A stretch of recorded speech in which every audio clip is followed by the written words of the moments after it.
আমাদের বিমানবন্দর এলাকাটাকে আমাদের সিভিল এভিয়েশন কর্তৃপক্ষ হর্ন মুক্ত ঘোষণা করেছে। কারণ বিমানবন্দরকে তো আপনি নীরব ঘোষণা করতে পারবেন না, ওখানে বিমান নামবে, বিমান উঠবে। আর তার দুই পাশের মোট 3 কিলোমিটারকে নীরব এলাকা ঘোষণা করা হয়েছে। আচ্ছা, আপনার কথা শেষ হয়েছে, এবার আমি দুটো কথা বলি, আপনারা শুনেন। সেটা হচ্ছে, যাকেই দায়িত্ব দেওয়া হয় সে কিন্তু যে কোনো না আইন পাশ করার জন্য ব্যস্ত হয়ে যায়, কিন্তু আইনটা প্রয়োগ করলে এটা সঠিক হবে কি ভুল হবে, কি তাদের কি সমস্যা আছে না আছে, এটা তারা দেখতে চায় না। আসলে এখানে হচ্ছে দেখেন, এখানে হচ্ছে ড্রাইভারদের উপরে এই যে বলছে যে 3 বার থেকে 4 বার হরেন দিলে তার একটা মামলা করা হবে, তার একটা জরিমানা করা হবে। আবার দেখা যাচ্ছে যে এয়ারপোর্ট এলাকা যে জায়গার হরেন দেওয়া যাবে। আসলে আমরা কি অন্ধর দুনিয়ায় আমরা আয়না বেচতে এসেছি। আসলে আমাদের বাঙালিগুলো এদেরকে হরেন কেন, হরেন যদি কানের মধ্যে ঠেলেও দেওয়া হয় তাহলে রাস্তায় থেকে সরতে চায় না। ইজি বাইক ভ্যানগুলো এরা সরতে চায় না। হেল্পার হরেন দোয়া ব্যতীত হেল্পার কিন্তু বারপাশ থেকে চিল্লায়, খুব চিল্লায়, তাও তারা ওখান থেকে কিন্তু সরতে চায় না।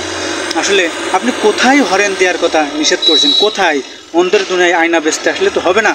আর এখানে দেখা যাচ্ছে যে আপনারা আইন এক এক জায়গায় এক এক রকম প্রয়োগ করেন। কেমন দেখেন, যে এই স্বৈরাচারী হাসিনা থাকতে কিন্তু এগুলো করে গেছে, আর এরা কিন্তু বাস্তবায়ন করতে আসছে। আসলে দেখেন, যে বলছে যে পাবলিক গাড়িতে যদি বাম্পার থাকে তাহলে কিন্তু তার মামলা দেওয়া হবে। আসলে পাবলিক গাড়িতে বাম্পার থাকবে না, তাহলে সরকারি প্রত্যেকটা গাড়িতে, এমপি মন্ত্রীর গাড়িতে, সরকারি কর্মচারীদের গাড়িতে কেন বাম্পার রয়েছে? এই বাম্পারগুলো কেটে আপনার বক্তৃতা দিতে আসবেন। আপনারা যে ড্রাইভারদের এখানে জরিমানা করব, ওখানে জরিমানা করব, ড্রাইভারদের কি সমস্যা আপনারা একবার শুনেছেন? ড্রাইভারদের সমস্যা, ড্রাইভাররা টাকা দিচ্ছে লাইসেন্স করতে 13,000 টাকা, 14,000 টাকা, 15,000 টাকা লাইসেন্স করার জন্য দিচ্ছে। কী হচ্ছে? লাইসেন্স রিনিউ করছে, লাইসেন্স রিনিউ করে আবার দেখা যাচ্ছে সেই লাইট আবার এসে আবার তার রিনিউ করতে হবে। তাহলে এই জরিমানাটা দেবে কে? আর এই লাইট থেকে যারা মধ্যম কিংবা হেভি করছে তাদেরকে কিন্তু স্মার্ট কার্ড পাচ্ছে না। স্মার্ট কার্ড পাওয়ার আগে তার কিন্তু লাইসেন্সের উপর 2-3 বার জরিমানা হয়ে যাচ্ছে। তাহলে এগুলো জরিমানা দেবে কি? আর ড্রাইভারদের যে কী সমস্যা, এগুলো তো আপনারা শুনতে আসবেন না। আপনারা ওভারলোডের যে মামলা দিতে চান, ওভারলোডে ড্রাইভারদের দোষ কোথায়? ড্রাইভাররা ওভারমাল নেবে, আপনারা নিষেধ করেন, ট্রান্সপোর্ট থেকে আপনারা বন্ধ করে দেন। ট্রান্সপোর্টে বন্ধ করলেই তো ওভারমাল বন্ধ হয়ে যায়। আপনারা ড্রাইভারদের উপরে বল প্রয়োগ করেন কেন? আসলে দুর্বল জায়গায় সবাই একটু নাড়াতে চায়, দুর্বল জায়গায় সবাই একটু হাত দিতে চায়, বুঝেছেন? দুর্বল যেখানে পাই সেখানে একটু মনে হয় যে একটু গুঁতা দিয়ে আসি, আর শক্ত জায়গায় কেউ একটু আঙুলও উঁচু করে না। এটাই হচ্ছে আমাদের বাংলাদেশ। আসলে কিছু কিছু কারণের জন্য এখানে বাংলাদেশের মানুষকে ঘৃণা করতে হয়।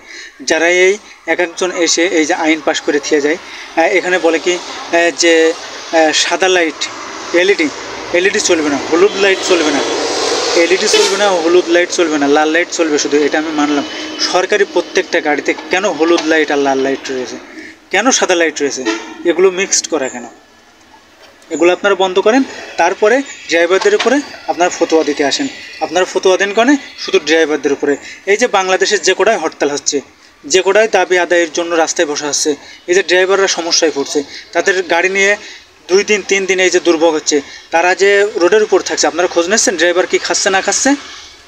একবারে এসে দেখেছেন ড্রাইভার কি করছে না করছে? সে যে গাড়িতে 2-3 দিন বসে থাকছে, সে টয়লেট করবে কোথায়, প্রস্রাব করবে কোথায়, সে খাবে কোথায়?